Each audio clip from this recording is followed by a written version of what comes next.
Ampifalena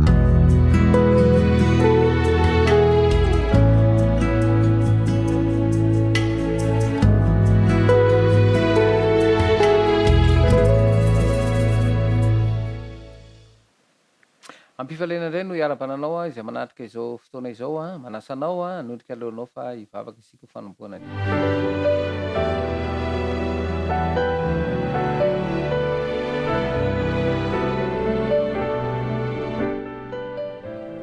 hivavaka isika raha nay izay any an-danitro ianao lay raina any nampisika tokony tompo fanjakany mpanjaka ame fanjavatra rehetra atolotra ho anao rery ihany ny bera sy ny laza ary ny voninahitra mandrakizay mandrakizay ny tsy fahafehezana ny fisainana ka mahatonga no tonatranao ka tanafona aminao zany ankehitriny sotra foana Jesosy no ity fotoana izay rahana aminao ety a fazavaty saina avy amin'ny fanainao maty mazavaty sainana fanambavatra ny sitraponao ary mpanakevina izany ka hitondra fifana sy fanavozanao anay ny teny tononona sy angatana amina anotsy Kristy mivavaka amen.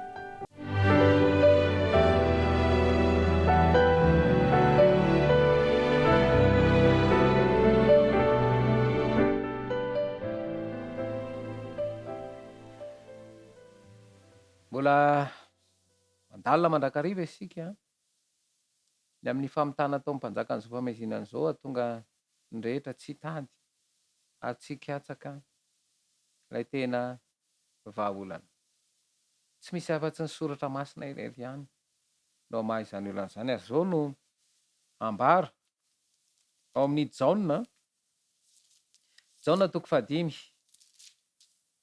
Jaona toko fahadimy dia vakina eo amin'ny andininy 7:30 zao mivaka teny dinionareo ny soratra masina eto zany a dia ambarany hoe mandinika ane ka natao hoe mandinika dia mila fifantohana ny tena olana zany zao dia tsisy manana fifantohana zany tsony fa avariana io zany zao anisany manimba fifantohana ane ty telefôny ity ary saran-tsaina ane hoe raha mipetraka eto ny baiboly dia eo ny telefôny iza ny raisinao ka satria tsy afaka mihitsy ianao hiala amin'ny telefôny satria mizatra manintonao mizatra mahafinaritra ao fa ny baiboly inona moa no hita eo ka satria ny antony dia zao hoe tsy mifantoka intsony ary tena zay tsisy fifantohana intsony amin'ny zavatra rehetra maika daholo dia mazava fa ianao kosa raha tena miverina amin'ny hoe fandinihana ny baiboly dia ho hitanao anomboka eo ary zay moa fitany devoly ataony tsy liana aloha ny olona ataony tsy liana ny fandinihana ny baiboly fa raha mandinika baiboly anao dia ny baiboly boky antaratasy zay ny tena izy raha tena andinika voalohany indrindra zany ny fandinihana dia mila fahavononana dia isika zany zao rehefa miteny ny soratra masina hoe miomana eo amin'Andriamanitra ao dia mila fahavononana ara-tsaina zany voalohany indrindra mila fifantohana tanteraka satria zava-dehibe io dia zao mantsy ny ambarany soratra masina dinionareo ny soratra masina satria ataonareo fa ho aminy no ananareo fiainana mandrakizay rehefa tafiditra mantsy ny ota dia fahafatesana ny tambon'ny ota ary fiainana mandrakizay kosa ny fahameziveazana ao amin'ny Kristy Jesosy ka izao zany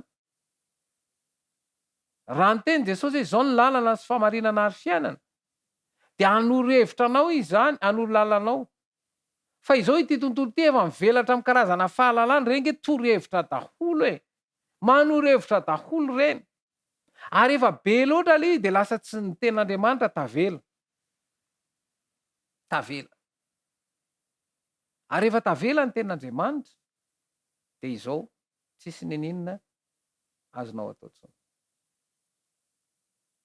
dia lasa ny fahendren'olombelona ny rehaka momba izao fiainana izao zavatra mahafinaritra eto amin'ity fiainana ity zay no mifehy ary ino mampatonga ny olona hanana problema hanana olana ny olana ane tsy fahatanterahany filany ny mahatezitra ane rehefa tanteraka ny sitrapoko dia tezitra ary zay indrindra mantsy ny olana anatin'ity fihetsem-po ity ny fihetsem-po io mantsy ny tena olana io misy an'ity fanambarany ity kianja ilalaovan'ny devoly tanteraka ny retsika dimy dia ny zavatra zay jeren'ny maso ny feo enon'ny sofina ny fofona ambolon'ny olona ny tsiro tsapan'ny lela ary ny fikasiana tsapany hoditra. Zao ny toy n'ilay fanambarana. Misy toetra hitovizana izy rehetra, samy tsy maintsy ho tonga fihetse-po. Zay vao azo ny Satana ampiasaina ifandrindra amin'ny planiny. Averiko ndray mandeha. Misy hitovitovizana zany ireo zavatra raisiny resika dimy rehetra ireo, fa izao tsy maintsy ho tonga fihetse-po izy vao azo ny Satana ampiasaina irindra amin'ny planinany. Ary tena zay mihitsy. Ny tena olana mitrangana amin'izao fotoana de olana ara-pihetse-po avokoa io e. Olana ara-pihetse-po. Ny tsy fahaizana amin'ny fihetse-po indrindra ny tendrom-po. De zay mampatonga ny olana. Zay mampatonga satria atao mahatonga ny olona kizitina ane de satria efa mihoatra ny zavatra tokony ataon'ny olombelona nge ny ataony amin'izao mihoatra. De mazava ho azy fa inona ny fiantraikany voalohany indrindra? Vizana izy. De ny famizana voalohany de ara-tsaina aloha. De miseho ny fahasosorana, fahakizitinana. Io moa fomba fiteny efa mahazatra ny rehetra ny antsoina hoe stress. De miteraka daholo zao karazana aretina maro samihafa izao. Aiza no andehanana? Aiza ny hoe fatetavana daholo zao rehetra rehetra zao. Atao daholo zao rehetra rehetra zao. Fa tsy mahatsapa fiadanana. Ary zay mahatonga ny Jesosy miteny. Fiadanana no avelako anareo. Tsy tahaka ny fanomeny zao tontolo zao. Eto mantsy misy zavatra mifangaro ny amin'ny fiadanana, ny fahasambarana sy ny fitadiavam-pahafinaretana. Zavatra tadiaviny rehetra fahafinaretana de lazainy hoe sambatra izy na miadana, tsy mahasambatra, tsy mahampiadana daholo zany. Fa afa-po amin'ny fahazahoana fahafinaretana fotsiny. Fa raha resahana ane ny soratra masina e, raha miresaka manokana Jesosy ny amin'izany fahasambarana izany, de zao nge no fanambarana ataon'i Jesosy rehefa miresaka an'io fahasambarana io izy. Ao amin'ny Matio 5 de lohateny hoe de nitory-teny nataon'i Jesosy tao an-tendrombohitra. Vakina moa ny voalohany. Jesosy no nahita ny vahoaka de niakatra tao an-tendrombohitra ary rehefa tafapetraka izy de nanantona azy ny mpianany. De nilobava izy ka nampianatra hoe andiny fahatelo. Sambatra ny malahelo am-panahy fa azy ny fanjakan'Andriamanitra. Andiny fahaefatra. Sambatra ny ory fa izy no ampifaliana.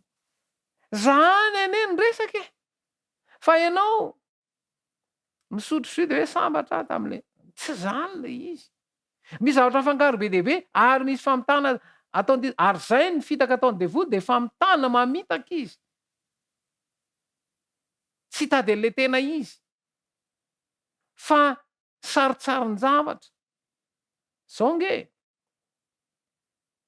Ny zavatra omeny ty fiarahamonina ty de fahafa-po ara-tsaina fotsiny.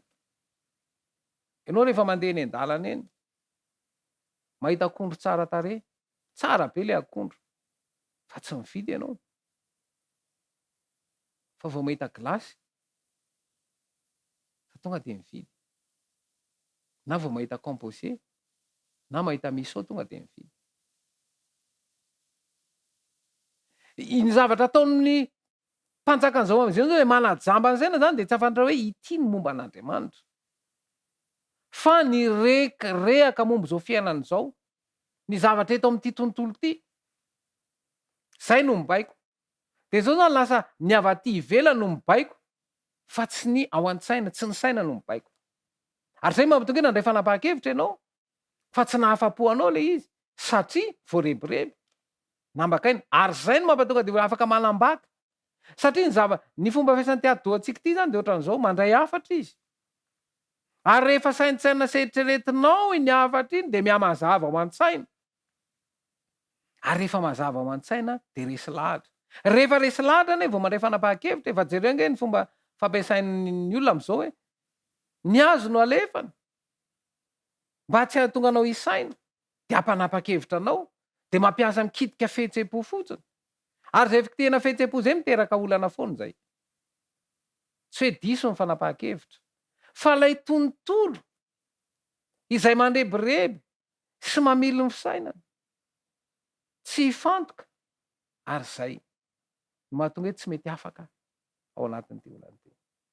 Satria izay fandrebirebena ataon'ny mpanjaka an'izao famahizinana izao zay dia hanimba ny rehetra.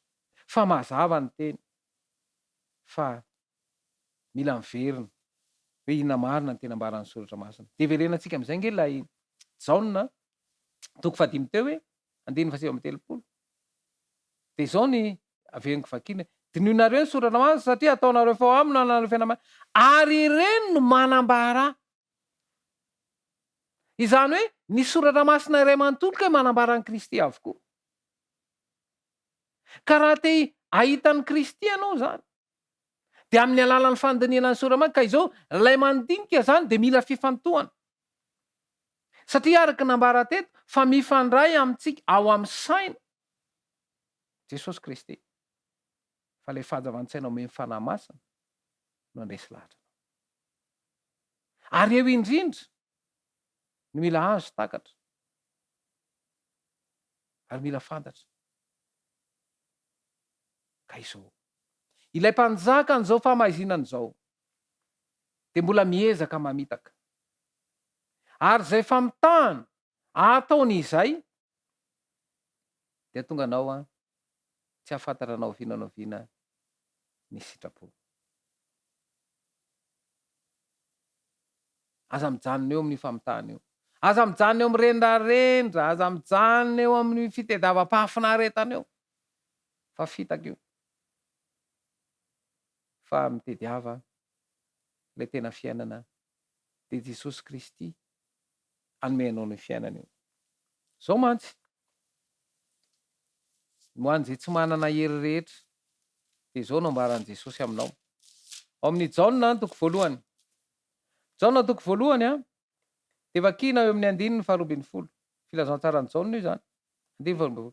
Fa izay rehetra nandray azy de nomeny hery ho tonga zanak'Andriamanitra.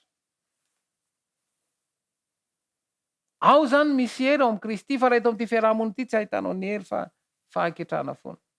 Fa izay rehetra nandray azy. Io zany ny ahafantarana hoe any amin'ny Kristy marina ny mandeha mahazo hery ianao.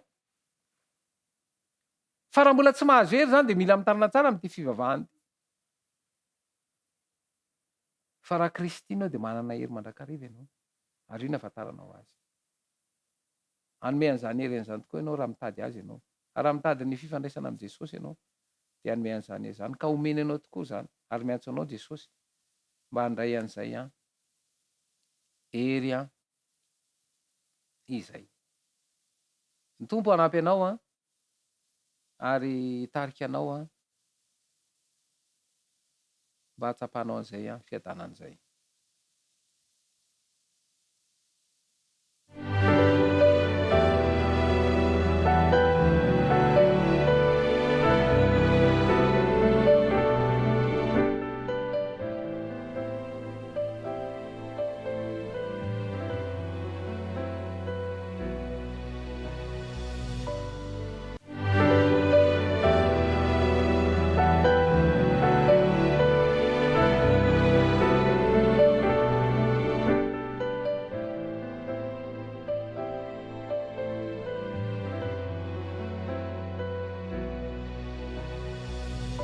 Ivavaka isika. Rahanay izay any an-danitro, ianao ilay iray nahary ny lanitra sy ny tany. Tombotompo ny mpanjaka mahita ny zavatra rehetra. Atolotray ho anareo ihany ny dera sy ny laza ary voninahitra mandrakizay mandrakizay. Misaotra anao satria nomenao teny indray izay ahafahanay mifandray aminao ny angatahana aminao. De ny mba tonga anay ahafantatra ny sitraponao ary hampanakeo anay izany ka hitondra fiainam-baovao anay tononona sy angatahana amin'ny anaranao Jesosy Kristy mivavaka. Amen.